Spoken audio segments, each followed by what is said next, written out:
Aquesta caminada surt del nucli de Corçà, que depèn del municipi d'Àger, del qual està separat uns quants quilòmetres.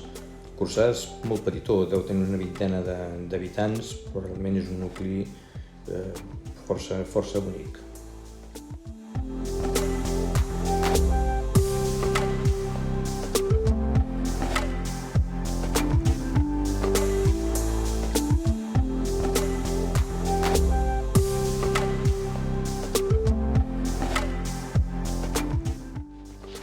Caminant per dintre els carrers de Corçà vam anar a parar a l'església la Mare de Déu de Roser, que és l'església parroquial de Corçà, que està inclòs l'Inventari Patrimoni Arquitectònic de Catalunya i que sembla que és un edifici bastit la segona meitat del segle XVIII. Almenys això és el que diu un cartell que hi ha a l'entrada d'aquest nucli de població.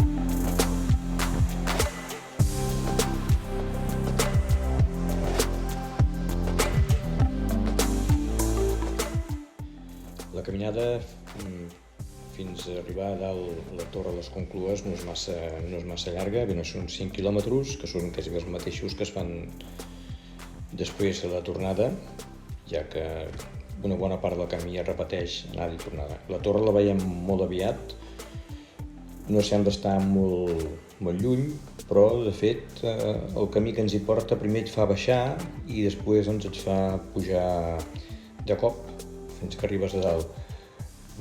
Mentre vas baixant vas veient les Serres Sabinós, vas veient la Torre de les Conclues, a dalt de tot, d'un turó, veus parts del pantà de Canelles, veus també la Serra del Millar amb el Puig del Millar que queda al cantó esquerre.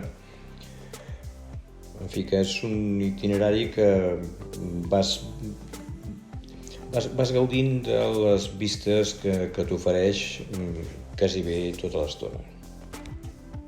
Apartant una mica del camí, des de dalt d'un turó es pot veure amb claretat la Torre de les Conclues, es pot veure també davant teu la Serra de Sabinós. A baix, al peu d'aquesta serra, es veu el començament del Congost de Fet i es té una panoràmica bastant extensa del que és el pantà de Canelles, en què es pot apreciar la manca d'aigua que hi ha en aquesta instal·lació hidràulica.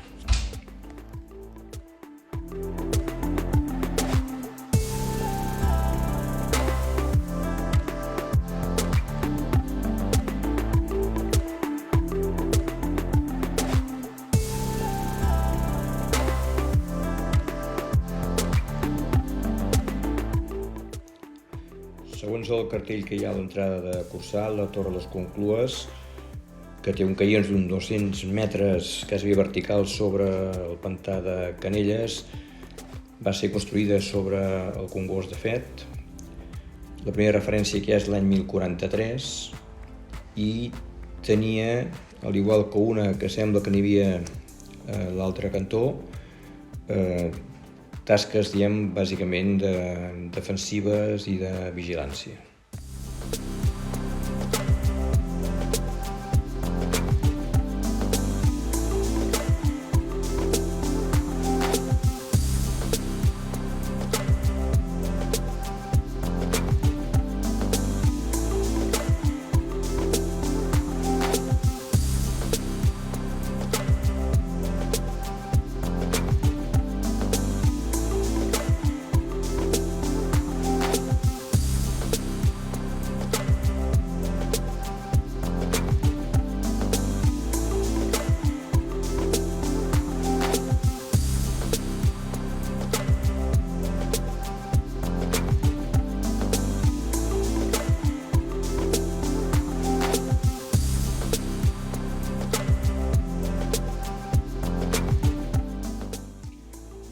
vistes des de la Torre de les Conclues són espectaculars i vertiginoses. De fet, com t'acostes, diguem, al límit sota el qual hi va el concurs de fet, doncs fa quasi bé una mica d'impressió el veure el que hi ha allà baix.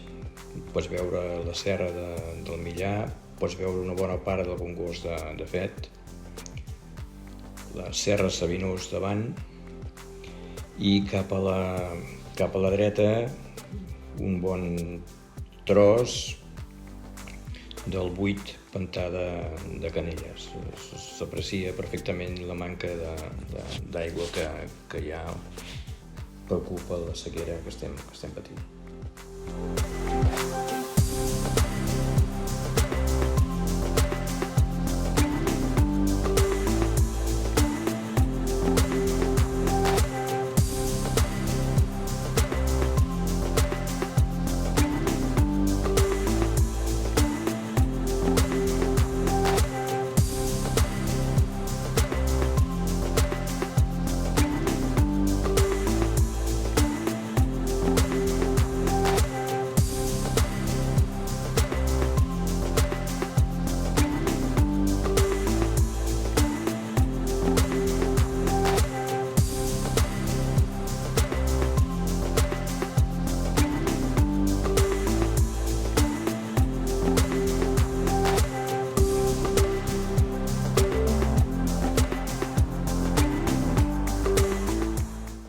A la tornada calia anar una mica en compte, ja que la baixada és al principi molt dreta.